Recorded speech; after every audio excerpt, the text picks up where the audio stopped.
Hi everyone and welcome to this video on TBC with surface creation in cut and fill maps. My name is Kevin Keenan from Cork and I'm just going to go through this really nice feature in TBC. So first off, I have TBC open. So if you're wondering, I'm using the latest version, version 5.32.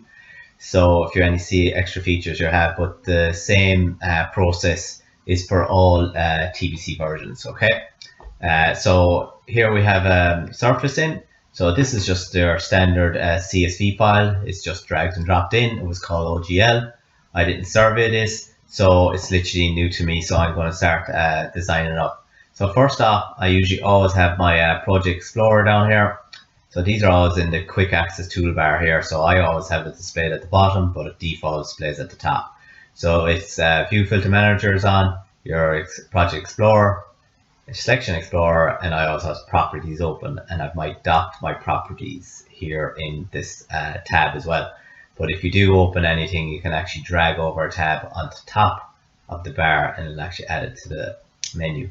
I also have my command line open as well, so that can be open and closed here as well. So I can tick and open and close that. Okay, so I might as well leave that open for now as well. So here we go. We're going to start with going into my View Filter Manager, and I'm just going to look at the codes. So in here, there's layers, points. So it's on points, and you can see here under my point name, I have IDs. So that's the name, the numbers. So I'll just see, is there a code? So they're all spot levels. So there was no outer boundary done, but what I'll do is I just hit Control A, go up to my Surface tab, click Create Surface, and I'm going to call this OGL. In the classification, I'm going to call it Original, and color, I'm going to pick green. This is a nice feature. It gives you the time and the date, default to your PC, but you can select it for the time and date done of the survey. If you hit apply, you'll be doing multiple surfaces at a time. If you press OK, it'll actually create the surface and take away the command. So you can see here now the surface was created, but there's extra 2 line works that I don't require. So for that, I need a surface trim. So it's command in here. So you can see here in the surface commands here, you have extra commands. So create surface, surface members, tie, intersections. So what you're looking for is trim, and just say we can't find the surface trim, so you're looking all around for that and you can't find it. What you can do is you can hit F12 and go in here and go into TRIM, and you can see all the commands. So this is command window, so I can go surface edge trim, so I can select on that and it tells you the surface that I'm trimming. So outside, inside, and it won't cross a break line, but we don't have break lines, so we have to be careful here that we don't delete triangles that we actually require. So I click out them, give them a tidy up. So see, I've done that there now. That was a mistake. So what I can do is escape the command and go up and undo, or else hit Control Z. So if I hit Control Z, that undoes that triangle. And just say you lose the command, I can right click on that and go into my recent commands, trim surface edge. So I click that as well. That's done. So that's my surface all done and dusted. To make things nice and easy, I can actually put these on a new layer. So what I could do is go Control A and go into my properties window. Okay, and then you can see that there's all 50 properties. So there's a surface and there's 49 points. So if I go into the 49 points, they're on a layer called points. So I click that, hit spacebar, and I'm going to call this OGL. Give that a color green and press, oh sorry, just go in there, leave that black as white. So OGL green and press close. Now they're gone to OGL. If I go back into my surface, the name is OGL, class, color, and everything. So you can go in there and change the surface, go into the plan view, so you can change all the details. So I'll just leave that for now. So if I go into my View Filter Manager and OGL, you can see there my points are gone off. And then down here, I can go into my surface and turn that off as well.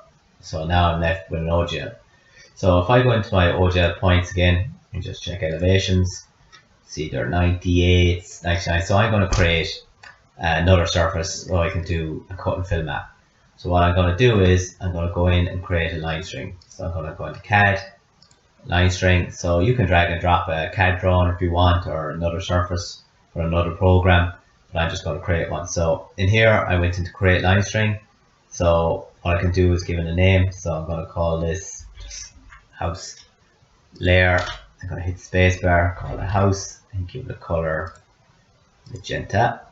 Close, and surface sharpness, that's fine. Press OK.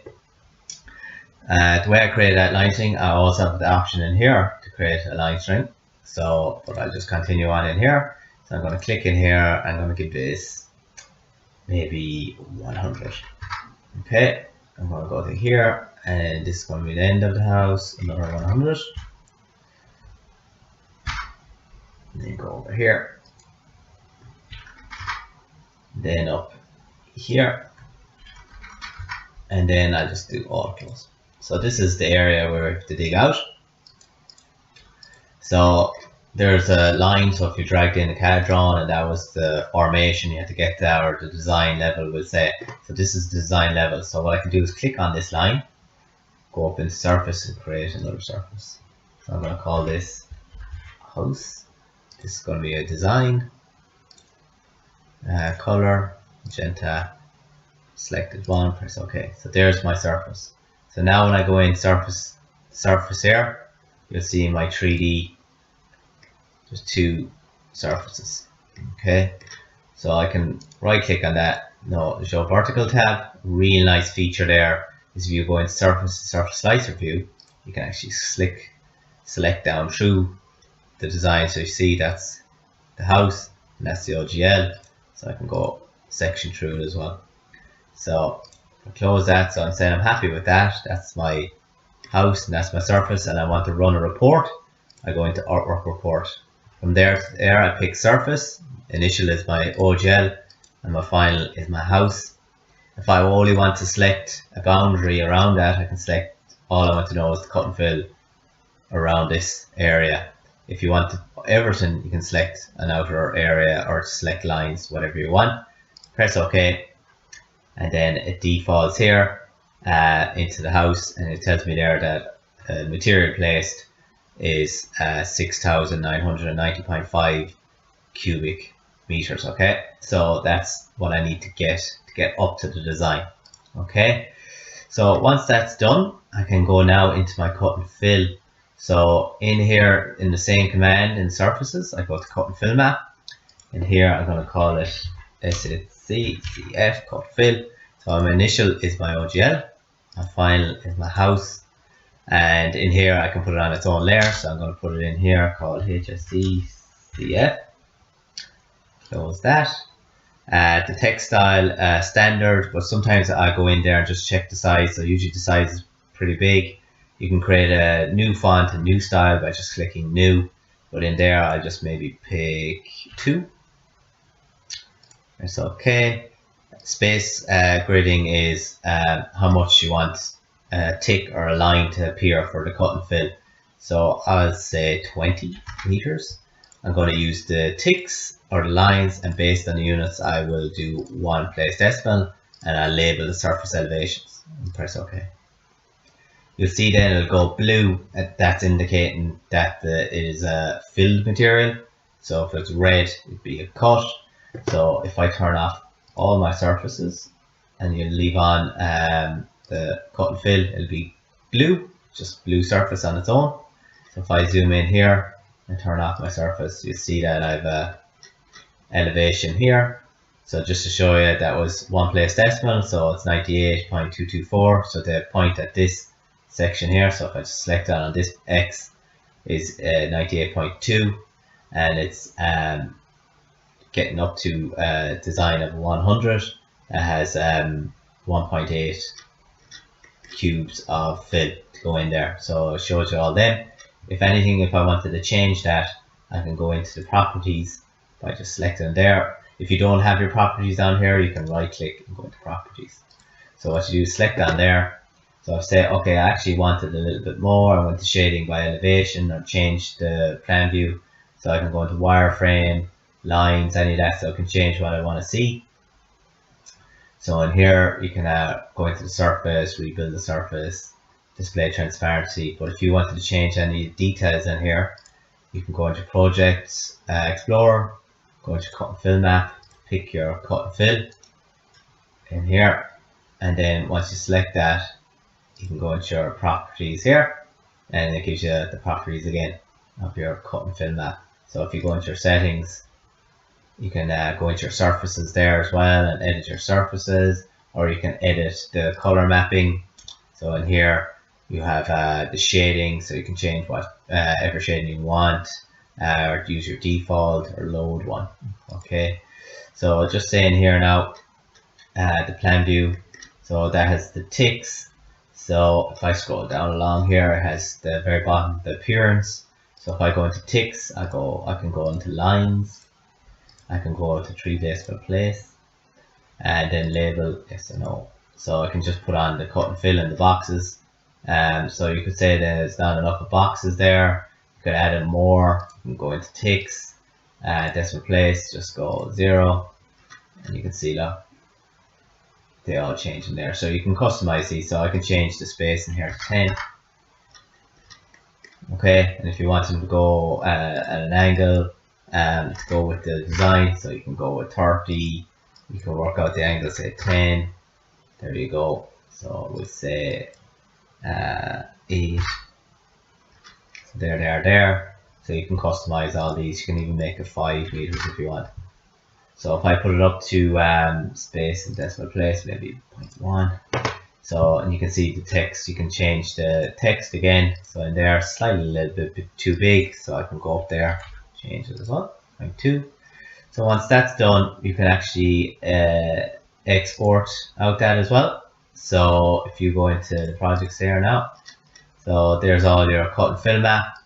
So you can actually highlight that, go home and export it out to AutoCAD. So if you go into CAD, DWG, highlight that, call it HSE, cut and fill. Usually here I always drop it down to 2000 just in case there's a version, anyone has older versions, so it's easier if it goes down to 2000. It makes it a bit smaller as well. And then make sure to have the explode blocks yes and points yes. Once that's done, just export it, and then there's your CAD drawing done and dusted. Okay, even if you go into your view filter manager and go into your OGL, you can actually export out the OGL into a CAD drawing. You can export out also the surface as a TTN for your controller. So there's the blue surfaces as well. So if you go into the properties of the blue surface, so it says HSECF. So in here, you can change all the settings in there, also of the cut and fill map. So just a nice, real, actually handy feature is in the plan view, you can turn off the wireframe, yes or no. So if I deselect it, see the wireframe is still there to show the triangulation. So if I select it again, go in wireframe and go no. Shading, I can go surface color, like I picked earlier, gray. I can go by material if I had a material. So if I go by elevation, I can go in here and change all the settings. So there's a surface to surface in TBC, artwork report with a surface to surface, and a quick cut and fill map as well, in all done in TBC. Okay, I hope you enjoyed this video. Talk to you again soon. Thanks, bye.